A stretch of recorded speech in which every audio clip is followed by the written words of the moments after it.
السلام علیکم ورحمۃ اللہ. ایک مرتبہ پھر حاضر خدمت ہے اور یہ ہے پیارا رمضان, پیارا پکوان.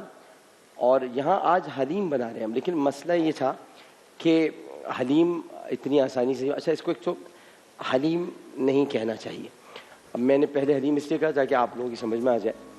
حلیم اس لیے نہیں کہنا چاہیے کیونکہ حلیم اللہ کے ناموں میں سے ایک نام ہے, اور جب آپ کہتے ہیں کہ حلیم سڑ گیا, حلیم پھینک دیا, یا حلیم میں سے بو اٹھ رہی ہے, تو در حقیقت آپ ذات ربی پر اشارہ تو نہیں کرتے, یقیناً آپ کی نیت نہیں ہوتی, لیکن نام چونکہ اللہ ہی کا ہے تو اس کو علماء کرام نے ہمیشہ کہا کہ اس کو یا تو آپ لحیم کہیں کہ بڑی لحیم ڈش ہوتی ہے, بہت وزنی ہوتی ہے, یعنی اس میں بہت کچھ ڈلا ہوا ہوتا ہے, گوشت, دالیں, ہر قسم کی دال ہوتی ہے اس میں, یا پھر آپ اس کو دلیم کہیں کیونکہ دالوں سے بنتا ہے. تو دلیم بر صغیر میں کہنا شروع کیا حضرت شاہ محدث دہلوی, انہوں نے کہنا شروع کیا اس کو دلیم کہا جائے. اس کے بعد پھر علماء کرام بہت سارے ہمارے آج کل کے عصر حاضر کے علماء کرام میں مولانا کوکب نورانی اکاڑوی صاحب اکثر بیشتر دلیم ہی اس کو کہتے ہیں, تو اس کو آپ دلیم کہا کریں, حلیم نہ کہا کریں. ہسٹری کتنی پرانی ہے اس کی ہسٹری بتا سوں, بڑا اچھا سوال کر دیا. اس کی ہسٹری اس طرح ہے کہ یہ جب پہلی نظر دی گئی, یعنی جب کربلا سے واپس آئے امام زین العابدین مدینہ پہنچے, تو وہاں انہوں نے جب 10 محرم آئی تو انہوں نے اپنے گھر میں بہت ساری دالیں وغیرہ جو تھا اس کو جمع کیا, ان کو پکایا, اس میں گوشت ڈالا, تو بہت سارے لوگ جمع ہو گئے تھے. ایک کو انہوں نے کھانا دیتے ہوئے یہ کہا بھی, اچھا یہ اسی طرح بن گیا. اچھا عرب بناتے ہیں آج بھی ایسے, ہریسہ بنتا ہے اسی طرح, عربوں میں ہریسہ اسی طرح بنتا ہے, اس میں یہ دالیں ڈلتی ہیں, سرید جو بنتا ہے اس میں سب روٹی کے ٹکڑے ڈال کے بنا, عرب کھاتے اسی طرح کھانے, سب چیزیں مکس کر کے. اہل عرب کا طریقہ کار یہ رہا ہے. تو ایک آدمی آیا, اس نے کہا آپ مجھے یہ کھلا رہے ہیں, اب میں نے تو آپ کے اوپر حملہ کروایا تھا آپ کے بابا پہ, کہ وہ تمہارا عمل تھا, یہ ہمارا عمل ہے. تو یہ میں آپ کو حلیم یا دلیم ایکچولی یہ امام زین العابدین نے یہ سب سے پہلے کھلایا ہے لوگوں کو, جو کہ نظر امام حسین کی طرح تھا, مطلب کہ اللہ کے لیے ہوتی ہے سب کچھ. السلام علیکم. کیسے ہیں, خیریت سے؟ اللہ کا شکر, بالکل خیر. آپ بتائیں. بس میں بالکل ٹھیک ہوں. میں ان کو حلیم کی تعریف بتا رہا تھا, میں یہی سن رہی تھی اور اتنی ڈیٹیل میں بتا رہے ہیں. ہاں, تو اس میں تھا اس زمانے میں دالیں. اچھا آج بھی دالیں ہوتی ہیں, اب یہ چکن وکن کا چکر نہیں ہوتا, اب چکن حلیم بھی بن رہے ہیں اور پتہ نہیں کیا کیا. وہ بناتے تھے اونٹ کے گوشت کا, ماڈیفیکیشن آتی چلی جا رہی ہے, ماڈیفیکیشن آتی گئی. اب پہلے جو ہے وہ دلیم میں صرف چنے کی دال ہوتی تھی, جو اور گندم, باقی کوئی دال نہیں ہوتی تھی, اور گوشت ڈلتا تھا. اب اس میں مونگ کی دال بھی ڈالتے ہیں, مسوری دال بھی ڈالتے ہیں, ماش کی دال بھی ڈالتے ہیں, جو اور گندم تو ڈلتا ہی ڈلتا ہے. اس کے بعد اس کے لوازمات تیار ہوتے ہیں. اب اس کی بگار بھی ہونے لگی ہے, بگار بھی دی جاتی ہے. اب بڑے حلیم والے بھی آ گئے, مزیدار حلیم, تو کراچی حلیم, تو فلاں حلیم, تو یہ حلیم, تو یہ بس سب کچھ ہے. اور ساری رات اس میں وہ گھوٹا لگتا ہے. گھوٹا اس لیے ہوتا ہے کہ گھوٹا گوشت کی وجہ سے لگتا ہے. اچھا لوگ سمجھتے ہیں گھوٹا دال کی وجہ سے لگتا ہے, دال تو گھٹ جاتی ہے, اس لیے ہم اس میں ایک دال نہیں ڈالتے, وہ ہے ارد کی دال, ارہر کی دال, وہ اس میں نہیں ڈالی جاتی کیونکہ وہ گلتی نہیں ہے. ہاں وہ بڑی مشکل سے گلتی ہے, اس کے لیے کھانے کا سوڈا ڈالنا پڑے گا, وہ پتہ نہیں کیا کیا. تو ہم اسی لیے اس میں وہ دالیں ڈالتے ہیں جلدی گھل جائیں. اور گوشت چونکہ جو مٹن اور ہوتا ہے یا بیف, اس کے لیے آپ کو ڈھک یوں گھوٹا ایسے لگتا ہے, گھوٹا یہ گھوٹے کا صحیح. ڈاکٹر صاحب آج شیروانی میں آپ کیا آج بالکل ڈفرینٹ لگ رہے ہیں, میں تعریف کیے ہوئے بغیر مزہ نہیں آ رہا ہے. بس آج بہت ماشاءاللہ وزیر اعظم بننا چاہتے نہیں, یہ بڑا ٹرم شرم, یہ بہت اچھے لگ رہے ہیں ماشاءاللہ. بس یہ آپ کی محبت نہیں, حقیقت ہے. چلے آپ ذرا کچھ بتائیں. نہیں, میں نے آپ کو روکا اس لیے نہیں ہے. آپ کیا کریں گے آج, پہلے آپ بتائیں. پھر جیسے آپ نے ایک دم بدلاؤ لا کے دکھایا نا کپڑوں کے لحاظ سے, یہ دیکھیں انسان تھوڑا سا دیکھو, میں نے غلط تو تعریف نہیں کی نا, میں نے صحیح تعریف کی. دیکھیں اب آگے دکھائے, یہ دیکھیں جب انسان تھوڑا سا چینج کرتا ہے نا تو وہ دکھتا ہے. نہیں سلمہ, یہ بتائیں آنیسٹلی, میں یہ غلط تعریف کر رہا ہوں. نہیں, یہ کرتے ہیں. آج میں نے کہا آج ہم چلے جائیں بھائی, آج ہمارے لکھنوی پاجامہ اور پاکستانی شیروانی.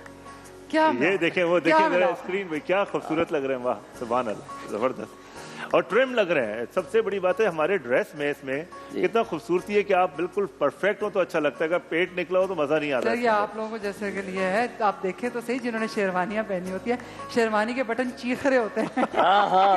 رحم کریں ہمارے کے بٹن چیخ رہے ہوتے. واہ بھائی واہ. دیکھیں حقیقت ہے, ذرا سا بھی پیٹ ہوگا تو شیروانی کیسے آپ ویئر کریں, اتنی انکمفرٹیبل سی, آپ سوچیں کیسے لگے. اور پہلے نواب لوگ پہنتے ہی, اور جب تک پیٹ نہ ہو تو سیٹ ہی نہیں ہوتا تھا. یہاں سے نکلتا تھا پیٹ. جی آپ کیا کریں گے؟ پلیز अच्छा, जैसे डॉक्टर साहब ने अपने आप को थोड़ा सा आपको आज सिर्फ जस्ट क्लोथिंग में ही इतना फर्क नजर आता है, तो जब आप ये स्क्रब यूज करेंगे तो कितना आएगा रिजुविनेट करने के लिए, अपनी स्किन को दोबारा से खूबसूरत, चमकदार, सदाबहार और करने के लिए, स्पेशली ईद सामने है तो ईद की तैयारियां हैं, उसके लिए मैं आपको एक मास्क बता रही हूँ। इट्स अ स्क्रब, मास्क के तौर पे लगाएंगे, देन ड्राई होगा, फिर उसे आप अच्छी तरह स्क्रब कर लेंगे, उससे आपके सारी डेड स्किन रिमूव हो जाएगी। इवन ये कि white heads and black heads जो बहुत हल्के वाले होते हैं वो भी रिमूव हो जाते हैं। तो आपने इसमें करना क्या है, अब इसमें हम डाल रहे हैं, ये है गुले अनार, ये देखें जैसा, यानी अनार का फूल है, गुले अनार हम इसे कहते हैं।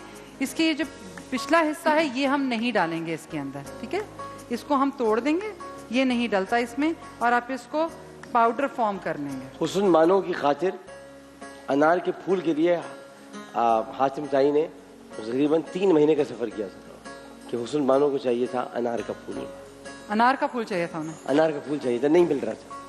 मेरे पास से ले जाए प्लीज। मैं तो नॉर्मल बता रहा हूँ, हातिम ताई पे रहम करें और मेरे से ले जाए। डॉक्टर साहब यहाँ हुस्न बानो ने सलमा बानो से ले लें। हाँ, सलमा जफर से ले लें। नहीं, हातिम ताई को ये बात समझ नहीं आई, उन्होंने हुस्न बानो के लिए सलमा बानो नहीं ढूंढी।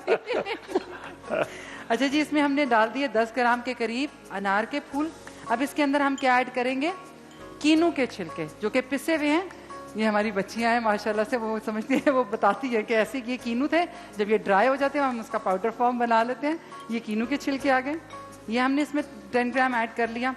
याद रखिएगा उसके जो फूल है उसकी बैक साइड का जिसमें फूल खिलता है उसको ज़रूर उतार दीजिएगा, वो बिल्कुल मत डालिएगा। अच्छा, अब इसके अंदर हम डालेंगे चीनी, शक्कर नहीं जाएगी, चीनी जाएगी। चीनी इज़ अ वाइटनिंग एजेंट, तो चीनी जाएगी इसके अंदर, हम इसमें चीनी डाल देंगे और हम इसमें डालेंगे आटा। अच्छा, आटा आप कोई भी इस्तेमाल कर सकते हैं, जौ का इस्तेमाल कर लें ज्यादा अच्छा है। इसमें हम आटा डालेंगे और सैंडलवुड पाउडर डालेंगे। ये मिक्स कर लिया, थोड़ा सा चुटकी भर का मतलब ये है, मैं कहीं डाल के दिखा दूं आपको, ये है चुटकी भर, इतनी अगर आप डाल सकते हैं तो आप इसमें हल्दी डाल दें। चुटकी की भी मतलब एक हिस्सा है, बिल्कुल ज़रा सा, क्यों कि ये एंटी फंगल होती है। कोई आपको प्रॉब्लम हो रही है, किसी किस्म का कोई बैक्टीरियल इन्फेक्शन हो रहा है स्किन के ऊपर जो आपको नहीं दिख रहा, उन सबको ख़त्म करती है। अगर कोई स्क्रैच, कोई दाना, कोई पिंपल, उनके लिए ये बहुत अच्छी है। ये हमने मिक्स कर लिया। अब हम इसमें डालेंगे अर्के गुलाब, एक गाढ़ी सी पेस्ट बन जाएगी इसकी। जिस तरह का इस फूल का रंग है ना खिला खिला, ये आपकी स्किन में नजर आएगा। ये रंग पूरा नहीं हो जाएगा लेकिन ये स्किन में नजर आएगा। कहते हैं ना सफेद रंग, ऐसा नहीं होना चाहिए कि बिल्कुल सफेद हो, सफेद ऐसा हो जिसमें गुलाबी अंसर नजर आता हो, तो वो स्किन अच्छी लगती है, दिलकश लगती है। जिसमें थोड़ी सी लाली नजर आती है। मैं आपको थोड़ा सा इंटरफेयर, आप ये जरूर बताएं कि जैसे आपने कीनों के छिलके खाए तो उसमें विटामिन सी कितना मौजूद है। फिर अनार आप ले रही हैं तो उसके अंदर भी सारी की सारी वो सारी खूबियाँ हैं एंटी एजिंग अनार के अंदर, जो कि आपके स्किन को बहुत रिजुविनेट करेगी, ठीक है ना। स्क्रबिंग के लिए आपका ये शुगर कर रही है जो आपके एक्सफोलिएट करेगी, स्किन को एक्सफोलिएशन करेगी, आपकी डेड स्किन को उतारेगी। साथ में सैंडल पाउडर भी एक्सफोलिएशन फॉर योर स्किन। बिल्कुल। और आटा है, आटे से क्या चीज है आपका, वो मॉइस्चराइजिंग में and soothing effect on your skin. बिल्कुल एक बेहतरीन मॉइस्चराइजर है, क्योंकि जब आप इसे लगाएंगे, रिमूव करेंगे तो आपको किसी की लोशन की जरूरत नहीं पड़ती। आपने क्या किया, जिस तरह का ये रंग है इसका, आप अपना स्क्रब देख सकते हैं कि किस रंग का है। इसे आपने अपने स्किन को कोई भी एनी क्लेंजर जो कि मैं तो घर की रेमेडी से बताती हूँ, आप दूध इस्तेमाल कर लें, खीरा इस्तेमाल कर लें, खीरे का छिलका यूज़ कर लें, टमाटर यूज़ कर लें, या केले के छिलके का इनर साइड जो है वो अपने स्किन पे पूरा फेर लें। उसके बाद वॉश करें और वॉश करने के बाद आप ये स्क्रब लगा लीजिए। जब ये ड्राई हो जाएगा तो फिर वही बात, ये सिर्फ जस्ट इतनी पोरें आपने गीली की अपने हाथ की finger tips and then scrub it, पूरा रब कर लीजिएगा। इससे क्या होगा, जब आप रिमूव करेंगे, जब धो लेंगे तो आपकी स्किन निखरी साफ सुथरी होगी। और ये जो रिंकल्स हल्के हल्के लाइट पड़ने शुरू हो जाते हैं, डेली बेसिस पे यूज करेंगे तो वो रिंकल्स खत्म हो जाएंगे, लेकिन क्रो फीड्स, लाफ लाइट, डल लाइट होनी शुरू हो जाएंगे। तो आपने ये जरूर यूज करना। जी, मैं कुछ सवालात नहीं, पहले मेरे अच्छा, एक पतीला आपने लेना है, उसमें आपने कोई लीटर 2 लीटर 2.5 लीटर जितना भी हो, उसमें आपने पानी डालना है। पानी डालने के बाद आपने चने की दाल, गंदुम, जौ माफ़ कीजिएगा, गंदुम, जौ, उसको आप बॉईल करेंगे। बॉयल करना बहुत ज़रूरी है, क्योंकि आप हमने जो पहले तक जो हमने काम किए इसी में आपको बताऊँ। बॉयल करने के बाद आप एक कढ़ाई में तेल लेंगे। तेल, ये तो हमारी छोटी सी कढ़ाई है, बड़ी कढ़ाई थी, ये भी हम कढ़ाई इसको नहीं कहते, बस ये लड़ाई हो रही है इस कढ़ाई पे कि पता नहीं क्या चीज़ है। लेकिन इसमें कढ़ाई में तेल डालेंगे, अदरक लहसुन का पेस्ट आप डालेंगे, अलग अलग दोनों चीज़ें अलग अलग डालने के बाद गोश्त डालेंगे और फिर आप 3-4 मिनट तक उसको पकाएंगे ताकि गोश्त में अदरक और लहसुन एक तरीके से मिक्स हो जाए, उसमें एक स्वाद आ जाए। फिर लाल मिर्च पाउडर, ये देखते जाए समझते जाए, लाल मिर्च पाउडर, धनिया पाउडर, और उसके बाद फिर आपने हल्दी पाउडर, कुटी हुई हरी मिर्च, उसके अलावा ये कुटी हुई हरी मिर्च आपने अभी बाद में गार्निशिंग में भी रखनी है उसको, लेकिन बीच में भी आप डाल दें तो अच्छा रहेगा। और फिर नमक आपने अपने पास रखना है। दालें आपके पास सब होनी चाहिए। हलीम में अब सब दालें डलती हैं सिवाय अरहर की दाल के। अगर अरहर की दाल डाल दी आपने तो मेरा कोई कसूर नहीं है कि आप उसमें घोटे लगाते रहें और उसके बाद भुनना पड़े। घर में घोटा हमेशा लकड़ी के चमचे से या कफगीर से लगाएं, बड़ा वाला मिलता है, चाहे वो नॉन स्टिक हो या आम पतीला हो, जो भी हो। आप वैसे कोशिश करें कि ये नॉन स्टिक में ना बनाएं या पतीले में बनाएं, क्योंकि हलीम लगता है, लगेगा पतीले के अंदर, चाहे वो नॉन स्टिक हो या जो भी हो। उसके बाद जब ये सब गल जाए, ये चीज़ें उसमें शामिल करके घोटा लगाते रहें। घर में चूँकि बना रहे हैं तो बहुत बड़ी तादाद में, बहुत बड़ी मकदार में नहीं बन रहा है, तो इसलिए आपको घोटा लगाने में आसानी होगी। और घोटा घर में पतीली में ऐसे करके लगाएं, ऐसे। वो जो बड़े वाला होता है उसमें यूँ करके ऐसे लगा दें, उसके 5 मुंह होते हैं, पहिए की तरह होता है उसका घोटा जो है, वो मुझे लगाया पड़ता है। तो डॉक्टर उसमें टेस्ट डेवलप होता है कि घोटे से, हाँ टेस्ट डेवलप होता है, क्योंकि सारे मसाले पड़ोते हैं उसमें मिला रहे होते हैं, घोटे में लगा और मैंने 4 पहियों की तरह लोग खाते हैं यार इसमें घोटा नहीं लगा, मसा नहीं, दालें खुली नहीं है सही तरह। अच्छा, फिर उसके बाद जायफल जावित्री ये बड़ी ज़रूरी है, और चाट मसाला ये आप डालकर तनावुल कर सकते हैं। अब जो इसमें मैं डाल रहा हूँ वो इसका बघार, ये हलीम मेरे हिसाब से तैयार हो गया है। अब मैं इसमें बघार एक दूंगा, जब तक आपने सवाल के जवाब दे दें। मैं बघार क्या दे रहा हूँ, इसमें मैंने प्याज डाली है, प्याज ब्राउन हो जाएगी, मैं ज़ीरा डालूंगा। उसके बाद मैं साबुत लाल मिर्चें देना वो मैं डाल दूँगा। साबुत लाल मिर्चें मैं इसलिए डाल रहा हूँ क्योंकि सिर्फ निखार के लिए, हलीम में डाली नहीं जाती साबुत लाल मिर्चें, लेकिन मैं निखार के लिए डाल रहा हूँ। बाकी हमारे पास गार्निशिंग के लिए चीज़ें, हमें ब्राउन प्याज पहले से वो जो फ्रीज की भी होती है, जिसका मैं कायल नहीं हूँ, इसलिए मैं बघार अपनी ये ले रहा हूँ, ये मैंने इस्तेमाल नहीं किया। तो बहुत ही जायके वाला हलीम बनाए। अब ये चूँकि इफ्तार के बाद ही पता चलेगा कैसा बनाए, तो उसके बाद ही बता सकेंगे, आपको भी देंगे जी, आपको भी मिल रहा है डॉक्टर साहब रोजाना। Thank you very much. Okay, अच्छा जी, एक मिसेस फुरकान है और बड़ी सख्त नाराज़ हैं कि डॉक्टर साहब रोजाना डिस्कशन बालों पे होता है, लेकिन आप लोग ये नहीं बता रहे हैं कि बाल सफ़ेद क्यों हो रहे हैं, क्या वजह क्या हो रही है। रेसिपीज़ हैं, ट्रीटमेंट्स हैं, लेकिन वजह क्या है बालों की वो एक्चुअल मेडिकली नहीं पता चल रही है। और मेरी पूरी फैमिली को कोरोना हुआ था और उसमें कुछ कैजुअल्टीज़ भी हो गई, मिसहैप्स हुए हैं। और डॉक्टर साहब उसके बाद जो हम लोगों की जो फीमेल हेयर है मोस्टली, जो बच्चियों के और मेरे, वो पूरे बाल सफ़ेद होने शुरू हो गए हैं। तो उसकी देखें एक स्ट्रेस लेवल होता है, जब इंसान पे स्ट्रेस पड़ता है। तो मैंने कल परसों के प्रोग्राम बताया था कि एक बल्ब होता है, एक फॉलिकल होता है, स्टैम्प होता है, क्योंकि थोड़ी सी हमें डेप्थ पता होती है तो हम कुछ बता सकते हैं आपको। एक जो बल्ब होता है उसमें तो हमारा ब्लड सप्लाई होता है, फॉलिकल से बाल बनता है जो कि सेल बनाता है। इसी तरह हमारी पूरी बॉडी बनी हुई है, उसमें RNA DNA होते हैं। जब स्ट्रेस लेते हो आप, जैसी बॉडी पे स्ट्रेस आता है, मेंटल स्ट्रेस आता है या कोई स्ट्रेस आता है, कोई ट्रॉमा होता है, कोई एक्सीडेंटल ट्रॉमा होता है, कोई सर्जिकल ट्रॉमा होता है, या खुदा ना करे इलनेस खतरनाक किस्म की आती है जैसे कोरोना है, तो यहाँ जो आपका फॉलिकल है, जहाँ बाल को नरिशमेंट मिल रही है, वहाँ पे एक हार्मोन होता है नोर एड्रीनालिन, और जिस is called emergency hormone. Adrenaline और नोर एड्रीनालिन ये सब डॉक्टर जानते हैं, बहुत से लोगों को पता होता है, नॉर्मली लोग गूगल वगैरह से देख लेते हैं।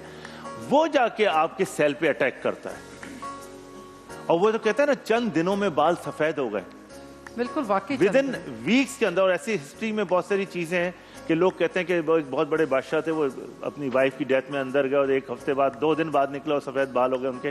कौन से थे डॉक्टर साहब? शाहजहां, वो जो बहुत बड़े बादशाह जो थे, मुगल बादशाह, जिनकी बेगम की डेथ हुई और वो 2 दिन के लिए अफसोस में गए। शाहजहां के बाल विद इन मुमताज, तो मुमताज महल की वजह जी, तो उनके बालों की हिस्ट्री है कि विद इन डेज में उनके बाल पूरे बाल वाइट हो गए थे। मैं विद इन डेज नहीं, 25 दिन के 25 दिन के تو وہ وجہ یہ اس 25 دن میں محل سے نکلے تھے، غم میں تھے، تو وہ پورے براق ہو کے وائٹ ہو کے نکلے تھے. اور وجہ یہ ہوتی ہے کہ جب آپ اتنا سڈن اسٹریس لیتے ہو تو آپ کے جو ہیئر فالیکل ہے وہ میلانن بناتا ہے. میلانن کیا کرتا ہے کہ آپ کے بالوں کو کلر دیتا ہے. جو آپ کے بال بلیک ہوتے ہیں، جب آدمی ینگ ہوتا ہے تو میلانن اسٹیمولیٹ ہوتا ہے. اسی طرح ہمارے باڈی کا کلر آتا ہے، ہم سانولے کیوں ہیں، ہمارے کلر ڈارک کیوں ہیں، وائٹ کیوں ہیں، ہم گورے رنگ پہ کیوں لگے ہیں، تو میلانن کو ختم کر رہے ہوتے ہیں. اسی طریقے سے اگر بال کا میلانن چلا جاتا ہے پری میچورلی، وقت سے پہلے، کسی بھی اسٹریس سے، وہ فالیکل پہ اٹیک کرتا ہے اور وہ ایڈرینلین اور نون ایڈرینلین کی وجہ سے کرتا ہے. اب اسٹریس کا تعلق آپ کی باڈی سے، آپ کے مینٹل سے، اس کو آپ ریلیکس کیجیے، نیند کو پورا کیجیے، پانی لیجیے، سب چیزیں وہ ساری. دوسری بات یہ کہ میں کل بھی وائٹامنس کا بتا رہا تھا، be complex, B1 B6 B12، اس میں biotin is very important. Para amino benzoic acid اور پینتھونک ایسڈ، یہ بی کمپلیکس ہیں. یہ ہمارے ہر وائٹامنس میں موسٹلی جو ملٹی وائٹامنس ہوتے ہیں، اب especially for the hair vitamins آ رہے ہیں.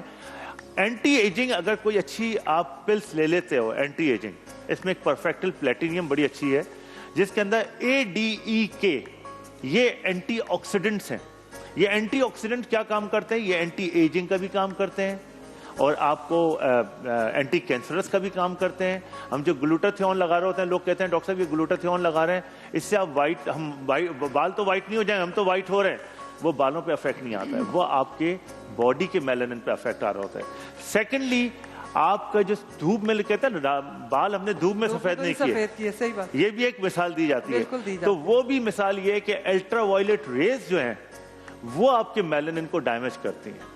تو آپ جتنا پروٹیکٹ کر سکتے ہیں اسٹریس سے، انجری سے، سب سے بڑی اسٹریس. دیکھیں ایک بات بتائیں، دیکھیں ہم جتنا مرضی کہتے ہیں کہ جی آپ اسٹریس سے بچیں، ایسا تو پاسبل ہی نہیں ہے کہ آپ اسٹریس سے بچیں، کیونکہ یہ ایک سوچ ہے جو آپ کے دماغ پہ لگی ہے یا آپ کے دل میں آئی ہے یا آپ کے ذہن میں آئی ہے. وہ آپ اسے جتنا مرضی اتارنا چاہیں نہیں. آپ حل یہ بتائیں کہ کیا ایسی چیزیں کریں کہ جس سے یہ پرابلم ہماری سالو ہو جائے. میں نے آپ کو بتایا، دیکھیں سب سے، دیکھیں اسٹریس تو دیکھیں آپ کو ایجنگ بھی وہ کرے گی. اسٹریس سے تو ہر حال میں بچیں، ورنہ ایک وقت آئے گا کہ شوگر ہو جائے گی، بلڈ پریشر ہو جائے گا، ایون برباد ہو جائیں گے. تو آپ کو اسٹریس تو اپنے مینٹل لیول کو بہتر کرنا ہے، درگزر کرنا ہے، ریلیکس ہونا ہے، غصے سے ختم کرنا ہے، نیند پوری کرنی ہے، پانی پینا ہے، ایکسرسائز کرنی ہے، ڈائٹ اچھی لینی ہے. دس از ویری امپورٹنٹ. اس سے نہیں کر سکتے آپ. نٹس لے لیے، فش لے لی، یہ سب چیزیں، لیکن اسٹریس تو ڈیمیج کر رہی ہے. اگر کہیں سر میں کچھ اٹکا ہوا ہے نا تو یہ سب لائنز بناتا چلا جائے گا، کولیجن کو ڈیمیج کرتا رہے گا، آپ کے بالوں کو پرابلم کریٹ کرتا رہے گا. تو یہ تو سبسائڈ کرنا ہے. نماز پڑھیں، ریلیکس ہوں، اللہ کا شکر بھیجیں، اپنے سے نیچے کو دیکھیں، اللہ کا شکر آنیسٹلی اپنے سے نیچے کو دیکھیں، اس کو دیکھیں جس کے ہاتھ پاؤں نہیں ہے، جس کی آنکھیں نہیں ہیں. اسی طرح آدمی شکر بھیج سکتے ہیں، اسی طرح ریلیکس ہو سکتا ہے. ورنہ اگر میں صرف اونچا دیکھتا رہوں گا تو کبھی بھی میں ریلیکس نہیں ہوں گا. حسد، جلن، غرور، غیبت، بغض، جھوٹ، یہ 6 چیزیں ایسی ہیں کہ آپ کے اسٹریس کو کنٹینیو رکھیں گی. یہ تو ہمارے اختیار ہے نا. چلیں، ارریورسیبل اسٹریس، خدا نہ کرے فیملی میں کوئی لاس. حسد انسان کو اس طرح کھا جاتا ہے جیسے آگ سوکھی لکڑی سوکھ جاتا ہے اندر سے. تو یہ تو اپنے اختیار میں، میں دیکھ کے ان کو دیکھ کے جلتا رہوں تو بھائی خود ہی نقصان پہنچتا ہے. آج کل حالات اور واقعات چل رہے ہیں، جیسے کرونا ہے، اس ٹائم لوگوں کو بہت زیادہ اسٹریس ہے. پلیز اس کے لیے سب سے اچھا حل یہ ہے کہ آپ SOPs فالو کریں. لیکن اس اسٹریس کو ریلیز کرنے کا سب سے اچھا طریقہ کیا ہے؟ اس ڈپریشن کو ختم کرنے کا طریقہ یہ کہ پلیز کوئی نہ کوئی کسی نہ کسی قسم کی ایکسرسائز ضرور کیجیے. اتنا اپنا ہارٹ ریٹ بڑھائیں، اتنی واک تیز کریں کہ آپ خود سے بات نہ کر سکیں یا ساتھ والے سے بات نہ کر سکیں اور تھوڑا سویٹ کر رہے ہوں. تو ہم سویٹ تو ویسے کرتے ہیں بہت زیادہ، لیکن وہ ہیلتھی سویٹ نہیں کر رہے ہوتے اور ہمارا اسٹریس لیول بہت ہائی ہو رہا ہوتا ہے. نارملی بات یہ، ہم جب کہتے ہیں کہ آپ نماز پڑھیں، آپ سجدہ کریں، تو لوگ کہتے ہیں مجھے تو ڈپریشن اتنا زیادہ، میں تو خود اپنے آپ کو ہلا نہیں پا رہا، یہ مجھ سے اس طرح کی باتیں. آپ کو کچھ نہیں کرنا. آپ کو جب بیٹھے ہیں اور اسٹریس ہو رہا ہے تو آپ اپنی جگہ بدل لیجئے. اگر آپ لیٹے ہیں تو اٹھ جائیے، بیٹھ جائیے، بیٹھے ہیں تو کھڑے ہو جائیے، کھڑے ہیں تو چلیے اور پانی کا گلاس پیجیے. نہیں سلمہ، یہ ہے نا، غصہ آئے تو بیٹھ جاؤ، بیٹھو نہیں تو لیٹ جاؤ، پانی پی لو. یہ دس از فیکٹ. آپ کے ہارمونل، آپ کے بلڈ پریشر، ہر چیز بیلنس ہوتا ہے. بلڈ پریشر اگر بڑھا ہوا ہے تو ڈاکٹرز بٹھا دیتے ہیں، پھر کہتے ہیں بھائی تھوڑی دیر ریسٹ کر لو، تھوڑا سیدھے ہو جاؤ. تو اسٹریس کو بیسٹ چیز ہے ہماری. ایک تو نماز، اللہ نے اتنی زبردست، ہمیں اتنی بڑی اللہ کی ریوارڈ ہے ہمارے اوپر کہ کرم ہے پروردگار کا کہ ہمیں نماز دی ہوئی ہے. आपको वजू दी हुई है, इट्स अ वंडरफुल एक्सरसाइज। मैं आपको कहता हूँ ठीक है, ये फर्ज है। आपने बताया खुशबू कैसी आ रही है डॉक्टर? खुशबू जी जबरदस्त। हलीम तैयार हो गया, बहुत जल्दी तैयार कर लिया आपने। पहले से बन रहा था, हलीम तैयार कर दिया है और उसके साथ हमने इंजीर और आड़ू का जो है वो मिल्क शेक भी तैयार किया है और उस मिल्क शेक में हमने मरहबा गुलबहार शरबत का एक तह लगाई जो आपको नीचे नजर आ रही होगी। तो आप चाहे तो इसको चलाकर भी पी सकते हैं और एक और ऊपर भी हमने एक तह अंदर वो आपको नजर आएगी जब आप पियेंगे। तो आपको जब आप वो स्पाउट खाई आपने स्पाउट? जी जी। स्पाउट में जब खाते हैं तो अंदर से जेल निकलता है। जब आप ये शरबत पियेंगे तो यहीं पर आगे जाती तीसरे घूंट में मरहबा गुलबहार। ये रोजे में कह रहे हैं उसमें एक इंजीर डाल दिए और आड़ू भी डाल दिया है। हलीम तैयार हो चुका है। हलीम अपने मुंह से बता रहा है कि ये दलीम है और लहीम और इसकी बघार। अच्छा डॉक्टर साहब, खुशबू तो रोजे में ली जा सकती है ना? खुशबू ले सकते हैं, आप स्टीम भी ले सकते हैं, लेकिन उस हद तक कि जो हलक के अंदर ना। अच्छा स्टीम का है, हलक क्या है? स्टीम नहीं ले सकते क्योंकि स्टीम से ये होता है कि वो नमी आ जाती है, नमी हलक में आती है। तो भाई कि ऐसी ये लिया आपने, बस तो आपको वो खवातीन के लिए ये सारी बातें। अच्छा। जिनके शौहर बड़े जालिम सिफत होते हैं, जो आके पूछते चख लेती है नमक कम क्यों है। और जाहिल आदमी, वो बेचारी औरत दिन भर काम करती रहती है, उसको क्या पता नमक कैसे कम है। नमक पर लड़ाइयाँ, तलाक हो जाती है नमक। तो इसीलिए रोटी पे भी होती है, इसीलिए है रोटी पे भी होती है, मोटी रोटी, मोटी कैसे बन गई। अच्छा अजीब व गरीब कैफियत में आते तो उनके लिए अल्लाह के रसूल ने फरमाया कि ऐसी औरतें जिनके शौहर जालिम सिफत हो वो चक्रिया करें, उनका रोजा नहीं टूटेगा। वैसे डॉक्टर साहब अब थोड़ा जमाना चेंज हो गया है, ये पहले होते थे 10 साल 15 साल पहले, अभी भी ऐसा होता है? ऐसा होता है नमक? जो कुछ इलाके ऐसे हैं जो कि जैसे मूसा कॉलोनी, मच्छर कॉलोनी, जहाँ पर आज भी बसमानदगी वहाँ पर मर्द और मेल डोमिनेटिंग सोसाइटी जो है, ये बात सब ये हर घर के में कहीं ना कहीं कोई एक ऐसा शख्स मौजूद है, लेकिन कुछ ऐसे पढ़े लिखी फैमिलीज हैं जो इस बात को बताते नहीं हैं, एक्सप्रेस नहीं करते। अदरवाइज ये हो रहा है, मेहनत कर रही है, उसी तरह वर्किंग कर रही है, उसी तरह जान मार रही है बच्चों को। ये कपास जो हम इस्तेमाल करते हैं ये औरत चुनती है, ये गन्ने के खेतों में औरत काम कर रही होती है। ये चाय की जो फसलें हैं उसमें औरत होती है, जो चाय उसमें औरत बहुत काम करती है। हाँ हम भी औरत के बहुत काम करते हैं। ये लोग अपने कपड़े सही नहीं सी सकती, लेडीज टेलर से मर्द होता है। खाने सही नहीं बना सकते, आपको शेफ अच्छे मिलेंगे। एग्जैक्टली, ये हम कर रहे हैं। सफाई ये लोग सही तरह नहीं कर सकते, मर्दों से अच्छी कोई सफाई कर नहीं सकता। तो मर्द जो काम कर सकते हैं वो औरत नहीं कर सकती। औरत का सिर्फ नाम है, वो खाना पकाती है, खाना हम बनाते हैं। शुक्रिया डॉक्टर साहब, बहुत शुक्रिया। खाना हम बनाते हैं, बहुत शुक्रिया आपका। सफाई हम करते हैं, हमें आता है किस तरह सफाई की जाती है। कपड़ों की काट, लड़कियों के कपड़ों की कटिंग काट आस्तीनें कैसी होंगी हम जानते हैं। हेयर कटिंग जो होती है, मेल कटिंग जो है वो, हेयर कटिंग सैलून बेहतरीन इस वक्त जो है वो। ऐसी बात ना करें, औरतें जहाज भी चला रही हैं। मैं ये बता रहा हूँ, चला रही हैं, दो चला रही हैं, ज्यादातर मर्द चला रही हैं, ज्यादातर मर्द। तो ये है कि मगर इसमें कोई मर्द औरत का मुकाबला नहीं है। वो जब कभी हमें कव्वाली रखेंगे, एक खवातीन तो एक तरफ मर्द एक तरफ, और हमारे कव्वाल मेन होंगे जनाब डॉक्टर फारूकी साहब, ये बैठेंगे और उसमें फिर अपना कव्वाली करेंगे। आप खवातीन की तरफ से होंगे, मैं तालियां बजाता रहूँगा। चले एक वक्फा लेते हैं, वक्फे के बाद हाजिर होते हैं, क्योंकि वक्फा हमारे लिए इसलिए ज़रूरी होता है क्योंकि डॉक्टर साहब को, जावेद आलम फारूकी साहब को और सलमा साहिबा को तस्वीर खिंचवानी होती है। तस्वीर खिंचवाए बगैर इनका रोज़ा पूरा नहीं हो सकता, एक तस्वीर लाजमी चाहिए इनको। तो भाई मैं वक्फा ले जा रहा हूँ, अब वक्फे के बाद लाइटें बंद होंगी, फौरन खोल देना, फिर कहना पड़ता है लाइटें खोलो, तस्वीर लेनी है। आपको पता है वो दिए बगैर नहीं जाएंगे। चलिए, थैंक यू।